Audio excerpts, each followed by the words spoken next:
E aí galera, beleza? Bora para mais uma super aula aqui de R. Vou passar agora um pouco sobre o Loop for, que inclusive o Loop for ele é um pouquinho diferente, né? A forma que ele trabalha é um pouco diferente do while. Ok? O while eu tenho o que? Eu tenho a estrutura, por exemplo, vou só escrever aqui só para poder mostrar. Eu tenho aqui a estrutura do while. Opa, forquilha, sei lá qual nome se trata.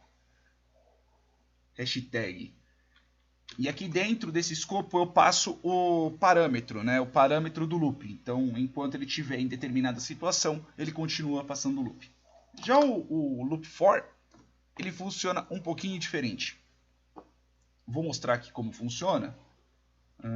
Método 1 e método 2. Vou colocar boneteia aqui, porque fica mais boneteia. Por exemplo, aqui eu tenho for, ok? Eu já vou colocar o escopo dele para não esquecer. E como que eu vou fazer? Primeiro, eu vou fazer para poder passar no index desse daqui. Então eu vou voltar o index 1, o index 2, o index 3 e tanto faz até eu poder chegar ao final. Então eu vou colocar aqui a variável 1 e, né, neste caso, em o que? Vou colocar cachaceiro em 1. Não, vou colocar o i porque eu vou passar pelo loop. Estou confundindo. Me perdão. Me desculpa. Estou nervoso.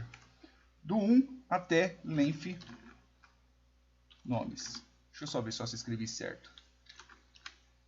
Beleza. Que a maioria das vezes eu confundo length com T no final, com H no final. É isso aí. E eu vou fazer o que? Agora que eu já tenho isso, eu vou exibir esses benditos desses nomes. Como que eu vou concatenar? Tem uma função, não é o print, ok? Se eu colocar aqui o print, quer ver, ó?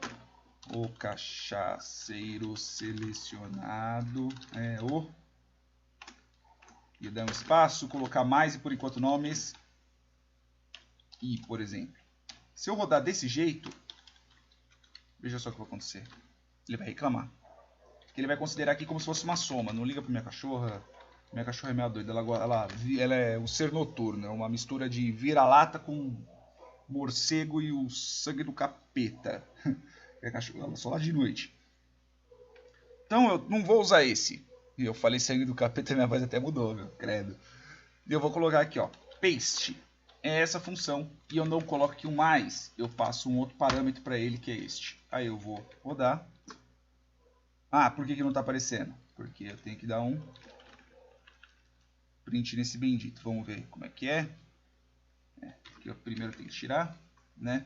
Porque afinal de contas ele vai colocar como outro espaço. E vamos rodar aqui de novo. Ele não está rodando. Vamos ver aqui, peraí. Deixa eu ver só que eu estou fazendo errado. Vamos lá, até mostrar como é que foi meu erro. Veja aqui, se eu colocar aqui o 1, ele aparece. Veja que ele aparece aqui um 1 aqui na frente. Então quer dizer que ele como se ele fosse uma variável, ele está só retornando. Para eu poder colocar, eu tenho que colocar aqui o print. Aqui sim eu tenho que colocar a função print. E colocar o i novamente. Agora se eu rodar, ó, agora ele aparece, ó. Cachaceiro selecionado. É o Chicão, Zé Manguaça, Tião Torna Tudo, Midião Zé Cabala. O outro jeito de fazer, inclusive vou até colocar aqui, eu vou colocar aqui, ó, cachaceiro em nomes. E vou colocar a mesma coisa que está aqui.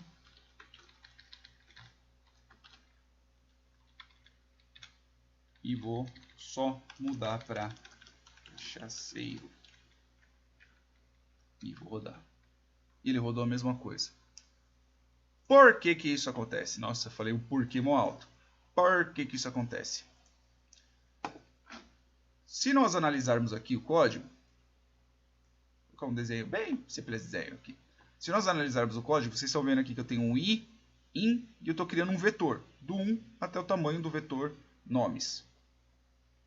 E aqui eu estou passando cachaceiros e o nome do vetor que eu estou usando. O que acontece? Cada iteração é o quê?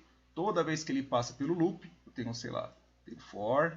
Ok, deixa eu colocar a mesinha aqui, peraí. Mais fácil. Eu tenho aqui o for. Ok, tem o for. Independente do que for passar. E aqui dentro dessa estrutura, eu tenho o quê? Eu tenho a variável que vai receber o valor, pelo menos no primeiro caso é o i, e eu tenho do 1 até, sei lá, até o 4. Este dado aqui é um vetor.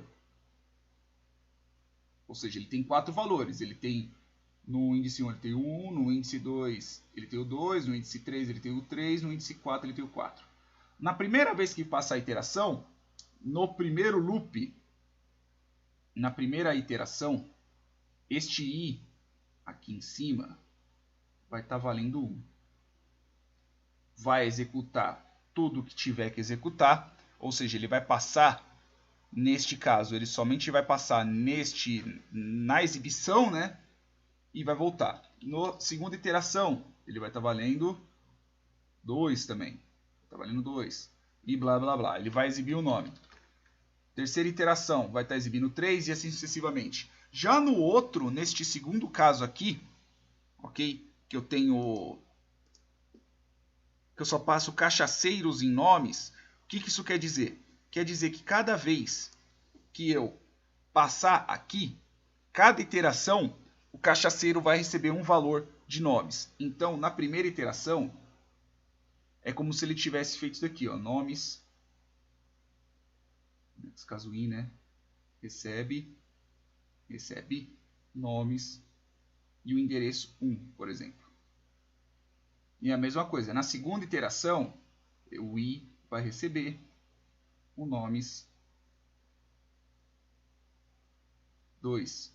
E assim sucessivamente. Entenderam como é que funciona? Então, cada vez que ele passar a iteração, ou seja, iteração é o quê? Todas as ações, né, todos os métodos que estão dentro do escopo do loop. Toda vez que tiver, ele vai estar de dentro para fora e ele vai executar. Ele vai executar o escopo inteiro, vai voltar lá para cima, pega o segundo valor. Faz o escopo inteiro, volta para cima e pega o valor. E assim sucessivamente até terminar todos os valores. Ok? Então a função principal dele é essa. Ele simplesmente pega e copia um valor que está aqui para cá. Mas de uma forma você faz isso através de índices, da outra você faz através do próprio valor dele mesmo. Como se fosse um outro tipo de for que eu esqueci. For each, por exemplo, no PHP. Beleza? Espero ter entendido. Se entendeu, curte, compartilha. Mostra para o pessoal que está aprendendo também essas aulas. Beleza? Vou fazer mais uma aula aqui que eu vou falar sobre o break. Isso vai ser a próxima aula. Beleza, pessoal? Até mais.